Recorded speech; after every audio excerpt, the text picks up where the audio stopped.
जीना तो सभी जानते हैं, पर मरना कैसे है?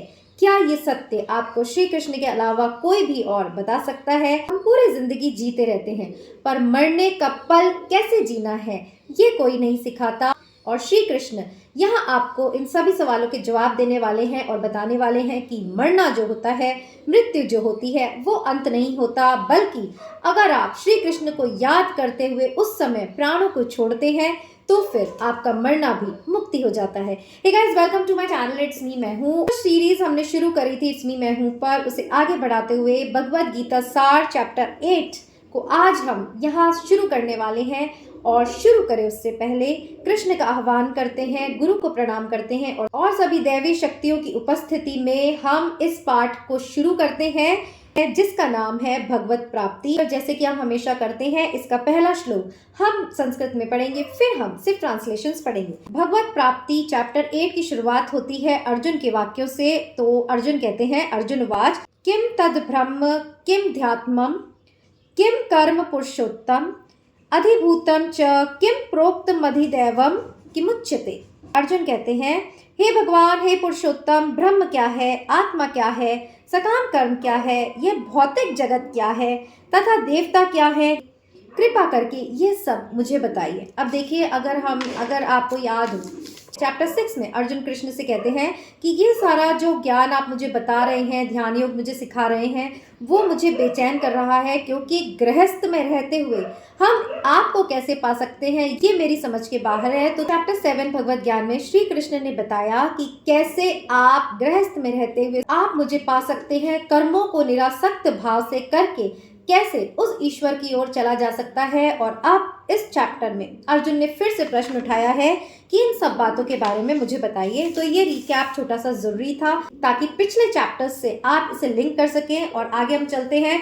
आगे अर्जुन कहते हैं, हे मधुसूदन, यज्ञ का स्वामी कौन है और वह शरीर में कैसे रहता है और मृत्यु के समय भक्ति में लगे रहने वाले आपको कैसे जान पाते हैं।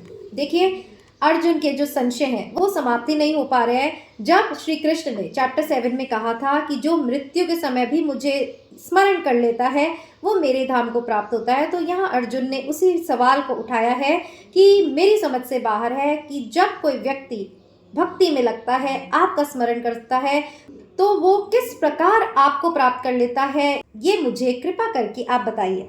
तब श्री भगवान कहते हैं, और इसे भी हम संस्कृत में पढ़ते हैं, अक्षरम ब्रह्म परमम स्वभावो अध्यात्म मुच्यते भूत भावोद भवकरो विसर्गः कर्म संज्ञितः।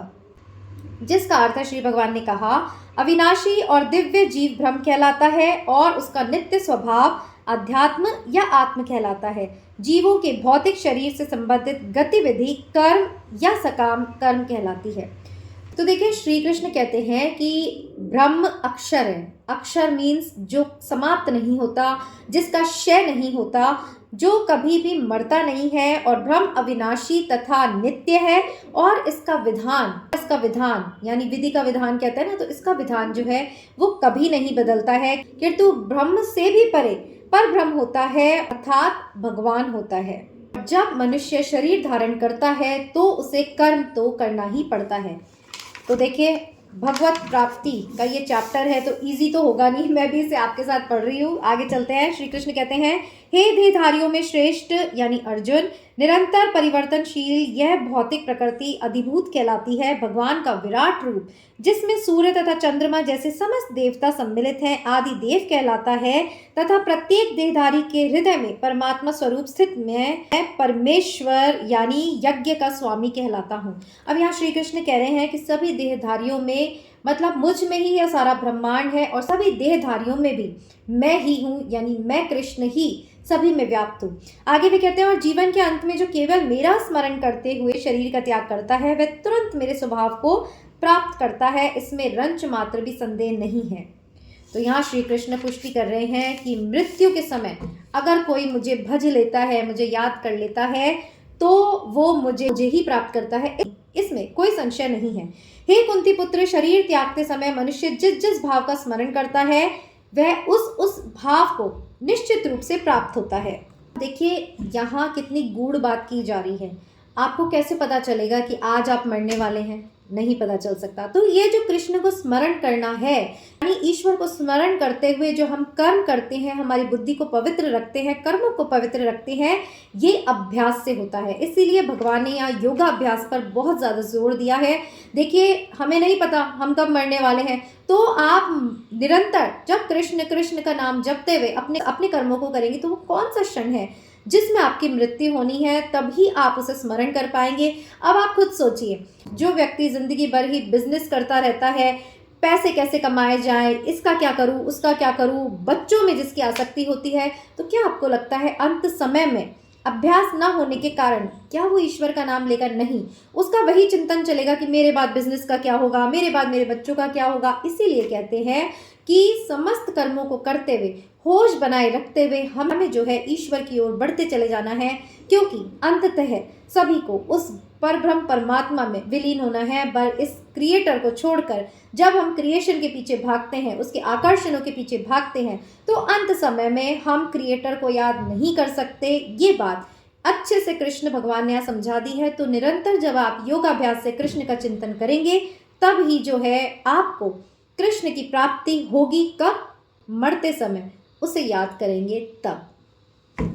तो इसलिए कहते हैं गीता में जो लिखा है उसका बहुत ही गूढ़ अर्थ है, और उसे समझना उसकी कृपा के बिना संभव नहीं है। इसलिए हमने कृष्ण भगवान का आह्वान करके ही इस गीता के पाठ को शुरू किया। और आप भी सुनते सुनते जब आपके संस्कार कटेंगे, जब आपकी बुद्धि में ये बैठेगा कि हाँ, हमें हमारे कर्मों की पवित्रता तो बनाए रखनी है, सभी कर्मों को छोड़कर हम नहीं जी सकते, बट उस कर्म को सही तरीके से करने की बुद्धि हम जरूर अपना सकते हैं। और यही सारा ज्ञान जो है गीता में श्री कृष्ण दे रहे हैं। तो चलिए आगे चलते हैं। अतएव हे अर्जुन, तुम्हें सदैव कृष्ण रूप में मेरा चिंतन करना चाहिए, और साथ ही युद्ध करने के कर्तव्य को भी पूरा करना चाहिए। तो जैसे कि मैंने कहा, कर्म को छोड़ा नहीं जा सकता, नहीं तो कृष्ण भगवान भी अर्जुन को कहते सब चीज छोड़ो, युद्ध छोड़ो, राजपाट छोड़ो और मेरे ध्यान में बैठ जाओ। नहीं, जिसको जो जो कर्तव्य मिला है उसको वो कर्तव्य अवश्य करना चाहिए, बट अंदर से चिंतन किसका चलना चाहिए? मेरा, मुझ कृष्ण का, मतलब उस परब्रह्म परमात्मा का।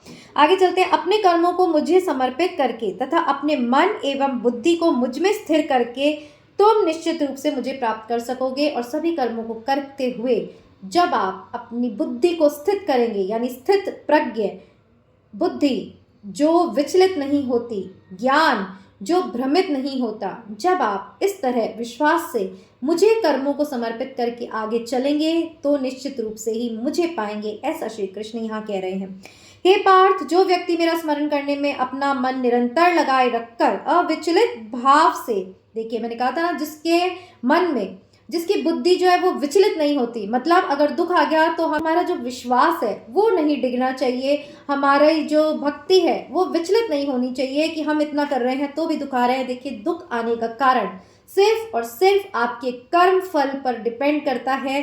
कृष्ण भगवान तो आपको उससे निकलने की हिम्मत देते हैं। इसलिए कर्म करने में बहुत ही ज़्यादा सजगता हमें रखनी चाहिए, क्योंकि बाद में कर्म के फल को भोगते समय अगर हम सारा दोष ईश्वर पर मढ़ देंगे तो उससे भी कुछ होना जाना नहीं है। इसीलिए यहाँ कहा गया है कि जो व्यक्ति मेरा स्मरण करने में अपना मन निरंतर रखकर अविचलित भाव से भगवान के रूप में मेरा ध्यान करता है, वह मुझको अवश्य ही प्राप्त होता है।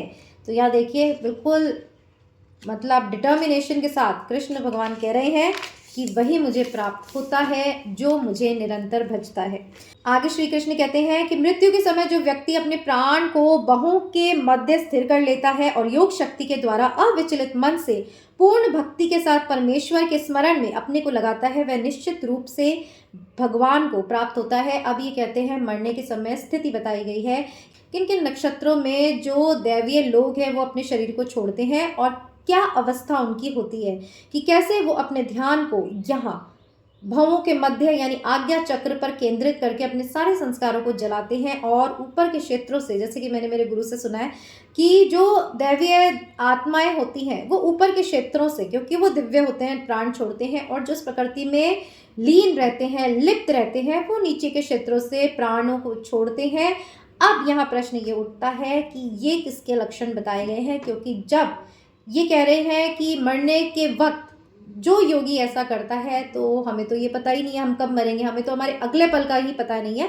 तो यहाँ उन योगियों की बात कही गई है जो कि ब्रह्मलीन रहते हैं और जिन्हें ये पता चल जाता है, जो अपनी इच्छा से इस शरीर को जो है वो त्यागने का मन बना लेते हैं, उन्हीं के बारे में यहाँ कहा गया है। तो देखिए, मैंने तो आगे का पढ़ा ही नहीं, मैंने अपनी ओन ट्रांसलेशन आपको बताई, पर आगे श्री कृष्ण इस बात की पुष्टि करते हैं कि जो वेदों के ज्ञाता है, किन के बारे में बता रहे हैं कृष्ण, कौन ऐसा होगा जिसे पता चलेगा, जिसे कहते हैं ना इच्छा मृत्यु की, हाँ मुझे अब ये शरीर त्यागना है और उस शरीर को त्यागने में मेरे मन प्राण शरीर की ये अवस्था होनी चाहिए। तो वो उन्हें पता चलेगा जो वेदों के ज्ञाता हैं, जो ओमकार का उच्चारण करते हैं, जो संन्यास आश्रम के बड़े बड़े मुनि हैं, वे ब्रह्म में प्रवेश करते हैं। अब देखिए, यहाँ मैं आपको बता दूँ, हमें आजकल प्रामाणिक संत कम ही दिखते हैं और जैसे कि मेरे गुरु कहते थे, संन्यास लेना ना लेना उसका भक्ति से अध्यात्म से कोई रिश्ता नहीं है, ये सब लोगों के बनाए हैं। संन्यास जो है वो मन की स्थिति होती है। अगर आप गृहस्थी में रहते हुए भी मन से भोगों से अलिप्त रहते हुए, निरंतर चिंतन करते हुए, ईश्वर को कर्म समर्पित करते हुए अगर आप जीते हैं, तो वाकई इससे आप सन्यासियों जैसा जीवन ही समझ सकते हैं, ऐसा श्री कृष्ण आपको बताते हैं। और आगे कहते हैं, अब मैं तुम्हें वह विधि बताऊंगा जिससे कोई भी व्यक्ति मुक्ति लाभ कर सकता है। अब मुक्ति की भी यहाँ विधि जो है कृष्ण भगवान बता रहे हैं।